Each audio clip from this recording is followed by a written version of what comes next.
नमस्कार दोस्तों, वाईके online education channel पे आप सभी का पुनः स्वागत है।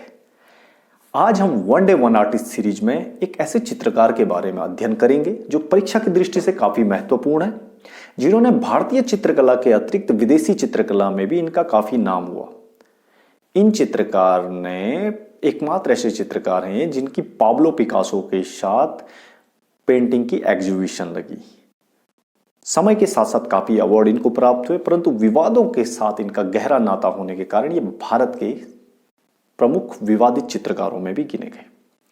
आज हम चित्रकला सीरीज में अध्ययन करेंगे एमएफ हुसैन का, यानी कि मकबूल फिदा हुसैन जी का।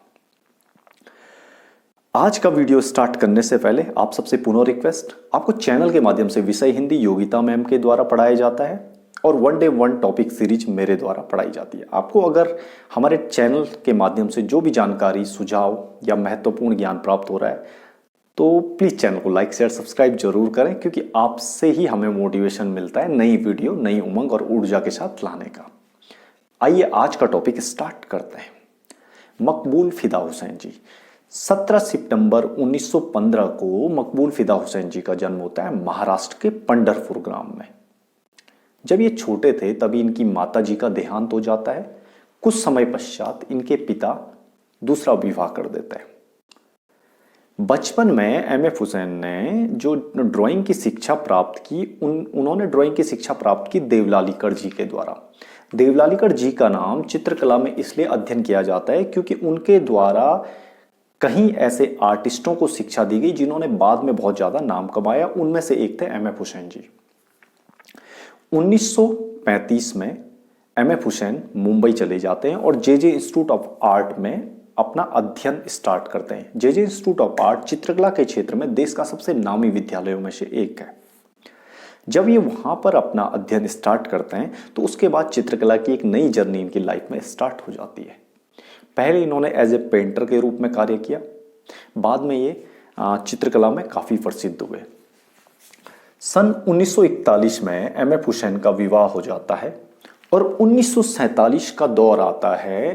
ये कुछ चित्रकारों के साथ मिलकर एमएफ हुसैन जी एक बंबई प्रोग्रेसिव आर्टिस्ट ग्रुप की स्थापना करते हैं, जिसे पैग नाम से भी जाना जाता है। लगभग मार्च 1947 का दौर था।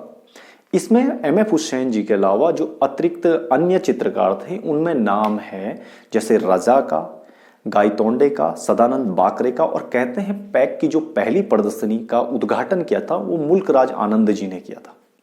तो इस प्रकार से पैक ग्रुप का भी चित्रकला के क्षेत्र में एक अलग सा नाम है। इसका हम अध्ययन करेंगे आने वाले टाइम पे।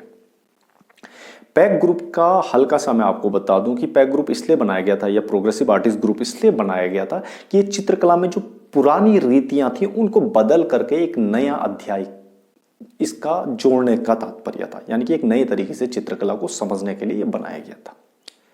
1947 में हुसैन जी की पहली प्रदर्शनी मुंबई में लगाई जाती है, परंतु जो परीक्षा की दृष्टि से क्वेश्चन आता है कि विदेशों में एमएफ हुसैन जी की पहली प्रदर्शनी कब लगाई गई, तो वो 1952 का दौर होता है और उनकी पहली प्रदर्शनी ज्यूरिख में लगाई जाती है। ज्यूरिख है स्विट्जरलैंड में।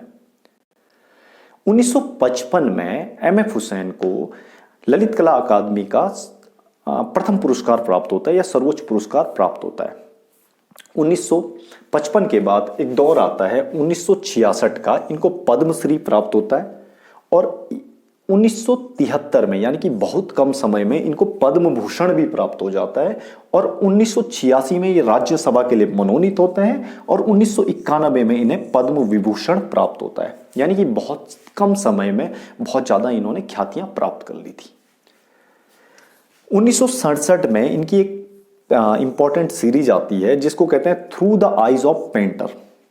Through the eyes of painter को गोल्डन वियर पुरस्कार मिलता है और ये बर्लिन में दिया जाता है। यानी कि कभी कभार परीक्षा में ये क्वेश्चन पूछा भी जाता है, through the eyes of painter किसकी मूवी थी या किसके द्वारा ये प्रदर्शित की गई, तो यहाँ पे आपका आंसर आएगा एमएफ हुसैन जी के द्वारा।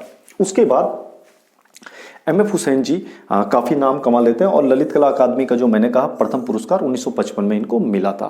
एक दौर आता है 1971 का, ये काफी इंपॉर्टेंट दौर था और भारत के एमएफ हुसैन केवल एकमात्र ऐसे चित्रकार थे जिनकी प्रदर्शनी पाब्लो पिकासो, यानी कि चित्रकला में पाब्लो पिकासो का काफी नाम है, उनके साथ प्रदर्शित की जाती है साओ पोलो ब्राजील में। और एमएफ हुसैन के यहाँ पे 30 चित्रों को प्रदर्शित किया जाता है और ये भारत के एकमात्र ऐसे चित्रकार है जिनकी प्रदर्शनी पाब्लो पिकासो के साथ प्रदर्शित की गई। एमएफ हुसैन की चित्रकला में घनवात का भी हल्का हल्का सा रूप दिखाई देता है।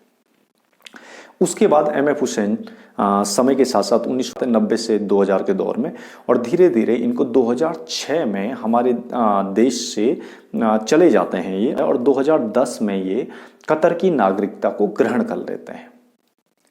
2011 में 9 जून को ब्रुकवुड लंदन में इनकी मृत्यु हो जाती है, यानी कि 9 जून 2011 को एमएफ हुसैन जी का देहांत हो जाता है।